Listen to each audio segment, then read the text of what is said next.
Opinion Neo-Orientalism as strategic narrative. How global indices attempt to thwart a rising Bharat. Why do international reports suddenly propagate that democracy in Bharat India is in decline? Is it a coincidence that this chorus has grown louder when the civilization nation rises in global stature and attempts to execute difficult but independent policies in the departments of external affairs and military? Beneath the numerical charts and rankings on freedom and development, a pattern has emerged on that eerily resembles the colonial playbook used in the 19th century.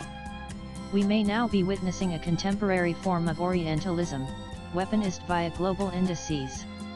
The concept was canonized in post-colonial studies by Edward Said and continues to exert intellectual influence. Analyzed historically, colonial powers not only invaded but also narrated. Said notes that the military expedition that France undertook to Egypt in 1798 consisted of a cache of knowledge producers. Artists and scholars produced the description de la per thousand Gyptia massive, decades-long documentation of the land of pyramids, which could be easily circulated. It portrayed Egypt and the East as anarchic and backward, which was in need of enlightenment. No less a tactician than a great general, Napoleon knew that such a strategic narrative about Egypt would justify his invasion to the public in France and international audiences. The same logic guided the British Raj to depict Bharat as backward, superstitious, timeless, and Varna-bound. It legitimized imperial occupation as a civilizing mission. David Spur and Nicholas Dirks have studied discursive aggression of this variety in relevant depth. The tools of strategic narrative have now changed, but the instincts remain the same. Quasi-state actors like international NGOs INGOs, involved in TRACK2 diplomacy, now deploy rankings and reports to manufacture persuasions that can decide the global image of a nation. And increasingly, Bharat seems to be in their crosshairs. Indices constructed by the Freedom House, the Economist Intelligence Unit EIU, and the Varieties of Democracy VDEM project have all downgraded the democratic status of the civilization nation in recent years. VDEM, for instance, now labels Bharat as an electoral autocracy. The largest democracy lags behind Nigeria, Tunisia, Azerbaijan, Bangladesh, Ethiopia, Gabon, and more.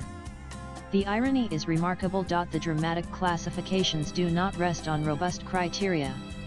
They are methodologically flawed as they are based on subjective surveys filled out by a small pool of anonymous experts. Their ideological biases are unknown and unchecked. The metrics, too, are inconsistent. Salvatore Babones has repeatedly exposed how these indices are riddled with ideological blind spots.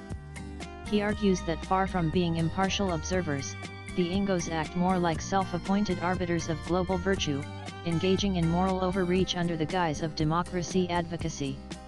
By selectively citing controversies and amplifying elite dissent, these organizations construct a narrative of democratic backsliding that is out of sync with electoral realities and constitutional norms in Bharat.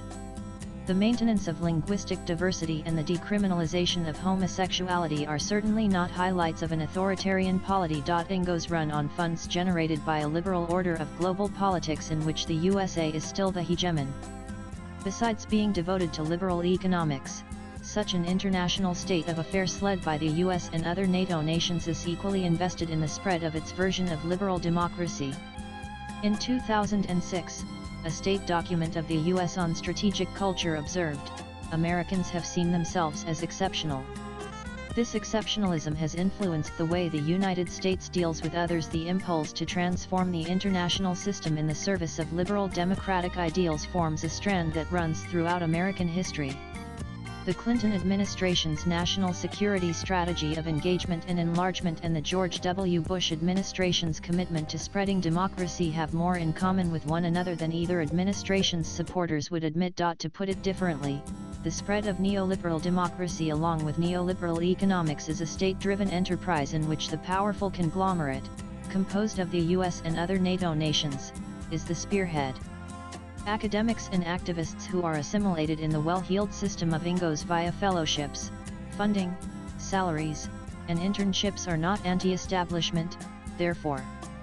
They are the establishment that does not speak truth to power. They parrot the truth that power has asked them to. These circumstances expose Neo-Orientalism as the strategic narrative deployed by the Northwest against much of the East, including Bharat. Just as knowledge workers during the British Raj had claimed expertise over the civilization nation without really understanding it, Ingos today project assumptions and ideologies that are rooted in liberal orthodoxies. When complex developments in an ancient polity like Bharat are routinely measured in terms of templates that are ideologically laced and hegemonically driven, the result is disinformation. The power of strategic narratives of this sort must not be underestimated. Indices are widely cited in academic research, international media, policymaking, and tourism. They influence diplomatic postures, investor confidence, and the moral standing of a country in global forums. When a rising power like Bharat is consistently painted as illiberal, it is not just ideological nitpicking, it is a form of reputational containment. As the civilization nation asserts its rightful place on the world stage, it must offer its own story. Swipe left for next video. Of course, this is not to suggest that Bharat is beyond critique. No democracy is perfect. But critique must be consistent and fair. This piece is not a rejection of scrutiny but a call for intellectual honesty.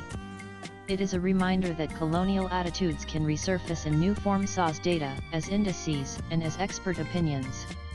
It was tragic the first time, this time it is farcical. Dr. Aaron O'Day Majumdar is assistant professor in Rishihood University and Ma student of IR, Security, and Strategy at OP Jindal Global University. Views expressed in the above piece are personal and solely those of the author. They do not necessarily reflect NEWS18's views. Latest blogs.